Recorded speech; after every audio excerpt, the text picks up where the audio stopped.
ಜಲಾಶಯದ ಕಾಲುವೆಗೆ ಬಿದ್ದು ತಂದೆ ಮತ್ತು ಮಗ ಇಬ್ಬರು ಮೃತಪಟ್ಟ ದುರಂತ ಘಟನೆ ಬೀದರ್ ಜಿಲ್ಲೆಯ ಭಾಲ್ಕಿ ತಾಲೂಕಿನ ಬ್ಯಾಲಹಳ್ಳಿ ಗ್ರಾಮದಲ್ಲಿ ನಡೆದಿದೆ.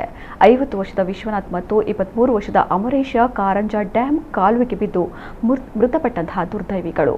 ತಂದೆ ಮಗ ಇಬ್ಬರು ಬೀದರ್ನಲ್ಲಿ ಸಿಮೆಂಟ್ ಅನ್ಲೋಡ್ ಮಾಡಿ ಊರಿಗೆ ವಾಪಸ್ ಬರ್ತಾ ಇದ್ರು. ದಾರಿಯಲ್ಲಿ ಕಾಲುವೆ ಕಂಡಾಗ ಅಮರೇಶ್ ಕೈಕಾಲು ತೊಳೆದುಕೊಳ್ಳಲು ನೀರಿಗೆ ಇಳಿದಿದ್ದಾರೆ.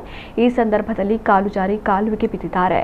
ನೀರಿನಲ್ಲಿ ಮುಳುಗುತ್ತಿದ್ದ ಮಗನನ್ನ ರಕ್ಷಿಸಲು ತಂದೆ ವಿಶ್ವನಾಥ್ ಕೂಡ ಕಾಲುವೆಗೆ ಹಾರಿದ್ದಾರೆ. ಆದರೆ ನೀರಿನ ಸೆಳೆತಕ್ಕೆ ಸಿಲುಕಿ ಇಬ್ಬರು ಸಾವನ್ನಪ್ಪಿದ್ದಾರೆ. ವಿಷಯ ತಿಳಿಯುತ್ತಿದ್ದಂತೆ ಅಗ್ನಿಶಾಮಕ ದಳ ಮತ್ತು ದನ್ನೂರು ಠಾಣೆಯ ಪೊಲೀಸರು ಸ್ಥಳಕ್ಕೆ ಭೇಟಿ ನೀಡಿ ಮೃತದೇಹಗಳನ್ನು ಹೊರತೆಗೆದಿದ್ದಾರೆ. ಪ್ರಕರಣ ದಾಖಲಿಸಿಕೊಂಡಿದ್ದಾರೆ.